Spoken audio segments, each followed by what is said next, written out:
Hi folks, let's take a moment to appreciate just how far Western civilization has face-planted. From London to Los Angeles, the script is pretty much the same. The people who built the house are being told to sleep outside while the guests kick their feet up and demand room service. We're living in a post-sanity era where the leaders of the free world are more interested in virtue signaling than protecting the actual citizens of the country. And in today's first clip, straight out of England but painfully familiar, you'll hear an illegal immigrant boldly declare, "Anything I need, give me. Not please, not thank you, just hand it over, buddy."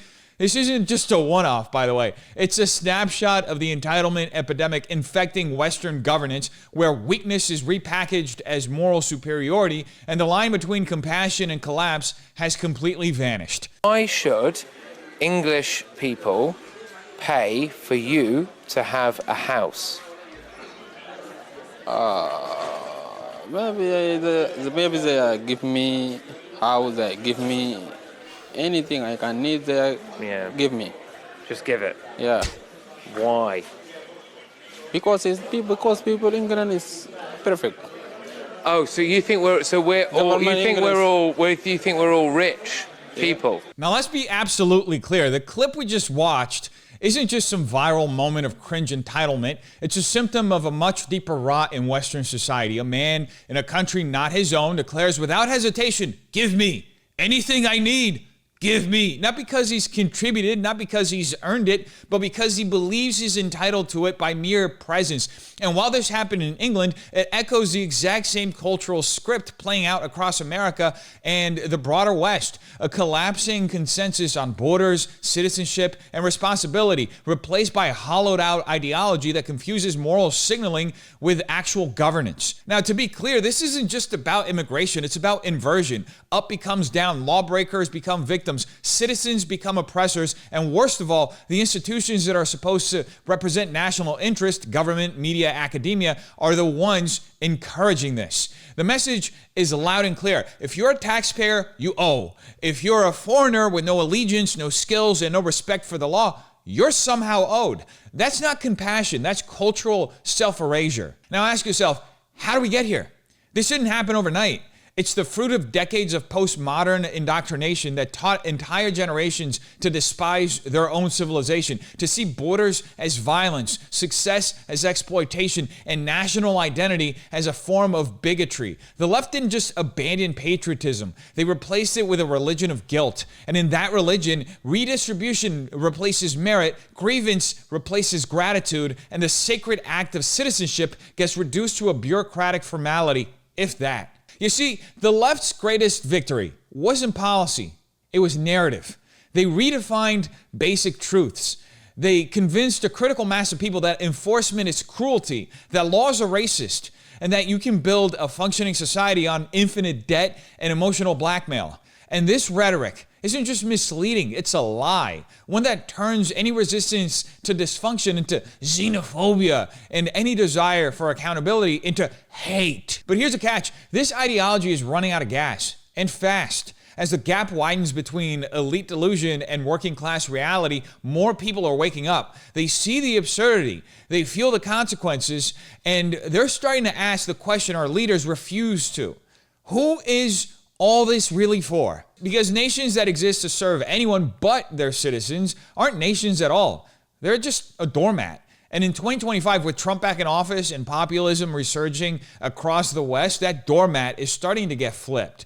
The question now isn't whether this entitlement mindset is sustainable, because it's very evidently not.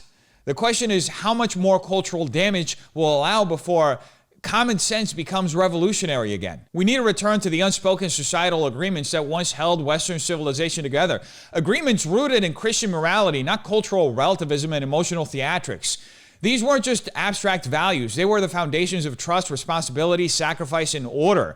They gave us the most prosperous, stable, and humane societies in human history. But somewhere along the way, we let those principles be mocked, deconstructed, and traded away for slogans and self-loathing. We let people who despise the West redefine its core of virtues into weapons used against it. Nowhere is this clearer than how the left has twisted empathy and sovereignty, two essential pillars of any healthy nation. Real empathy in the Christian tradition is about loving loving your neighbor, helping the suffering, and standing for justice. But it is not about enabling lawlessness, subsidizing chaos, or pretending that kindness means having no boundaries. That's not compassion. That's cowardice in a moral costume. The left has perverted empathy into a tool of guilt and manipulation, where the only moral option is to surrender your country, your safety, and your children's future in the name of someone else's grievance. And national sovereignty, that used to be common sense. A nation has borders, laws, culture, and the right to defend itself. But now, even expressing pride in your country is enough to get you labeled a fascist. Meanwhile, the people accusing you of extremism are the ones actively undermining the systems that protect human dignity, liberty, and prosperity. They don't want reform, they want collapse, because only through collapse can Marxist ideologues rebuild society in their own image, centralized, controlled, godless, and hollow. It's time to say what we all know to be true. Anyone who stands against borders, against national identity, and against the moral values that form this country is not just misguided, they are plainly anti-American. And we have to stop apologizing for saying so. If we don't reclaim these truths, we will lose everything. America will become a third world dystopia with Wi-Fi, lawless, fractured, and spiritually dead. Pretty much what California is today. And our children will ask how we let it all happen. The answer will be simple. We were too scared to tell the truth. But that has to end now.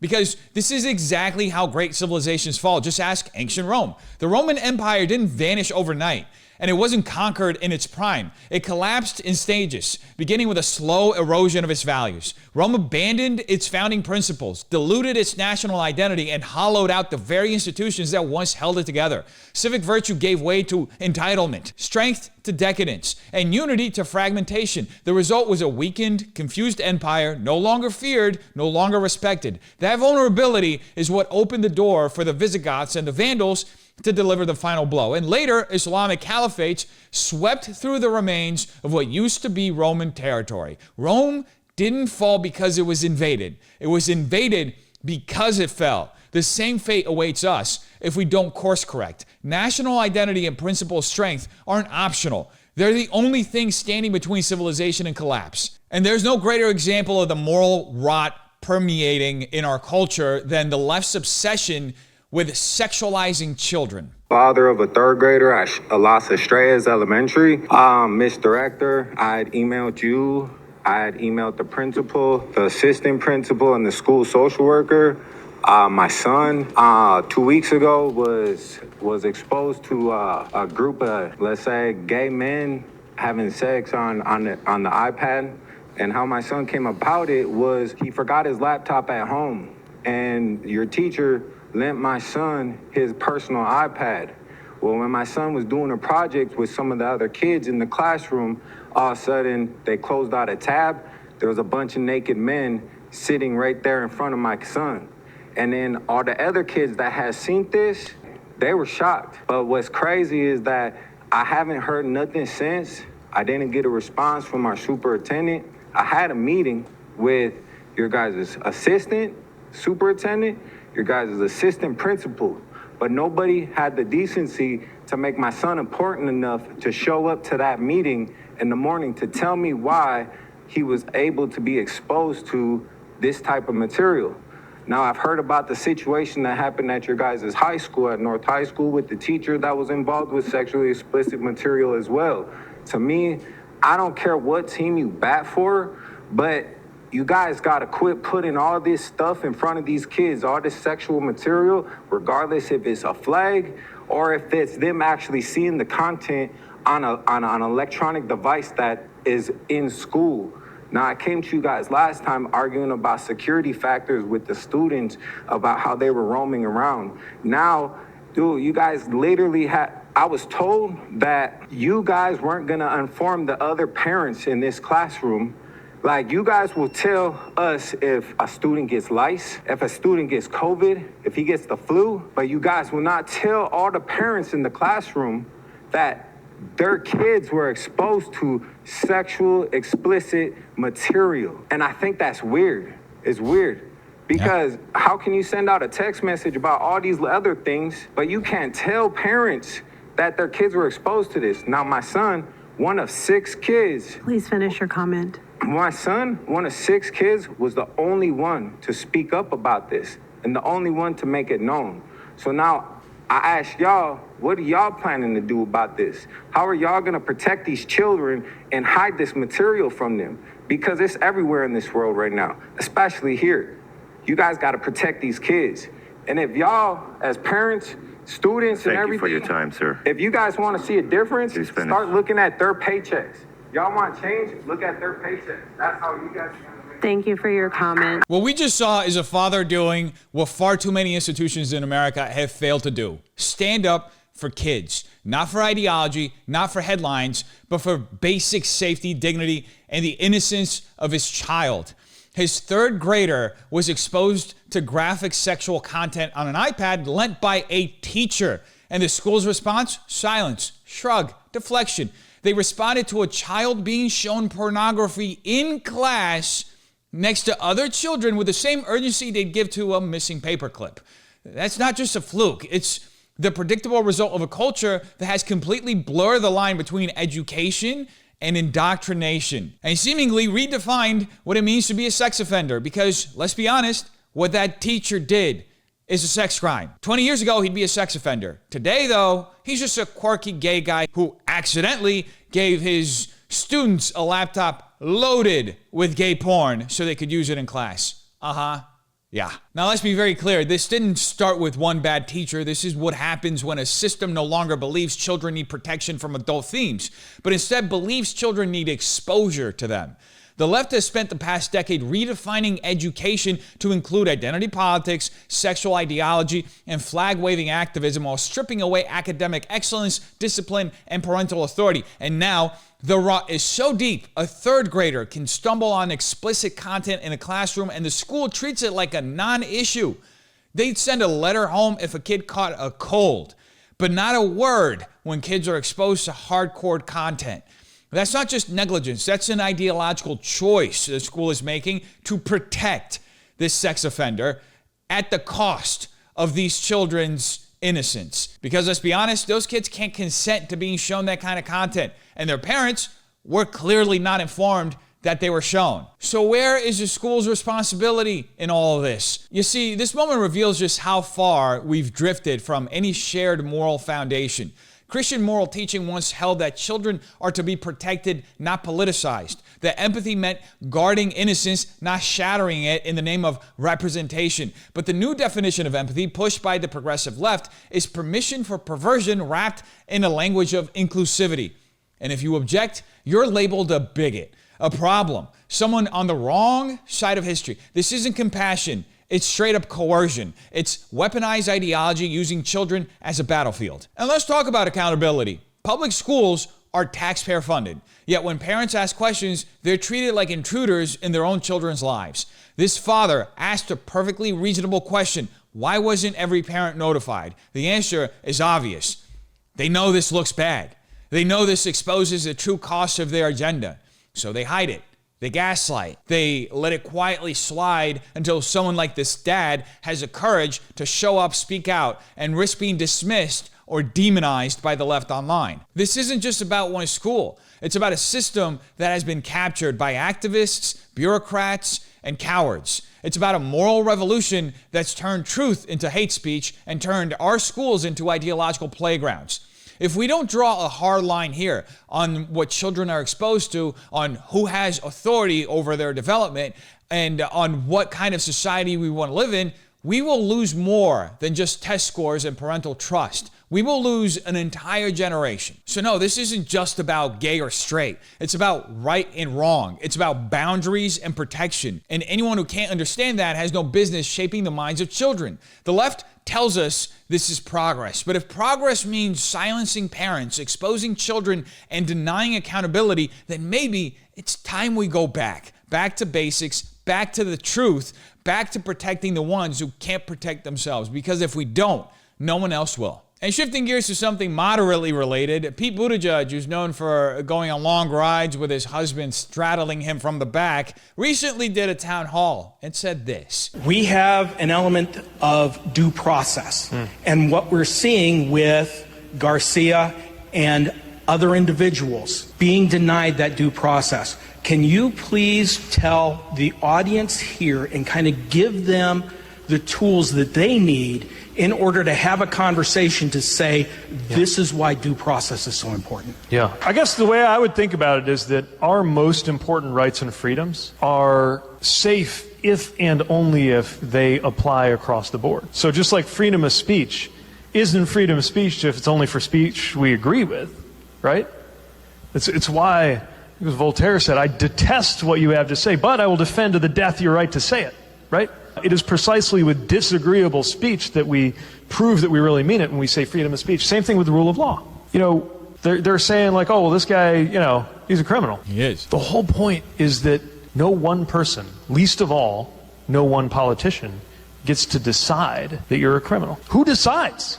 The courts, they did. We have a process. We have laws. That's what due process is. And he got it. You're not a criminal because the head of the government of the country you live in says you're a criminal. Pete Buttigieg wants you to believe that defending a serial wife-beater and human smuggler is somehow a bold stand for due process.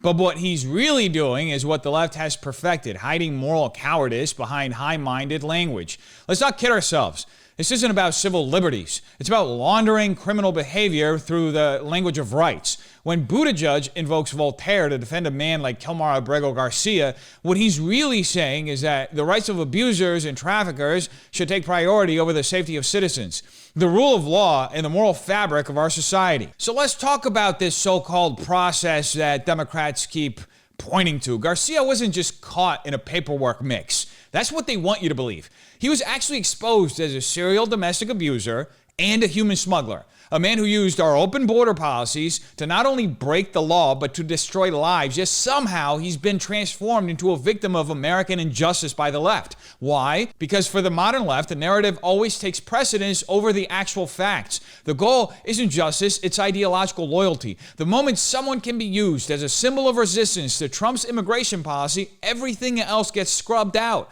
The abuse, the smuggling, the criminality, all erased in favor of a sanitized talking point. This is the same playbook we've seen in issue after issue. Redefine the criminal as oppressed, the border as a moral obstacle, and anyone who demands order as a fascist. The Progressive Project has no interest in protecting the public. It's not about upholding due process, as they claim. It's about dismantling the very concept of national sovereignty and rewriting moral standards to fit a revolutionary agenda.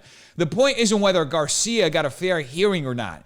He did. The point is that they don't want laws enforced at all, unless, of course, they're using them against their political enemies. So Buttigieg's framing here isn't just misleading, it's dangerous because it teaches people that justice is subjective and that criminal accountability is something only privileged, systemic oppressors should face. It's a distortion of our entire legal and moral order, and it reveals just how hollow the left's vision of equality truly is. They don't want equal justice under the law. They want selective immunity for anyone who plays the right ideological role, even if that means ignoring victims of domestic violence, excusing organized crime, or undermining the very laws that keep civilized society intact. Now, for anyone noticing, this moment isn't actually about Garcia at all. It's about whether America still has the will to defend herself, morally, legally, and culturally, because if we've reached a point where serial abusers and smugglers are lionized in the name of process, then the process itself is no longer rooted in truth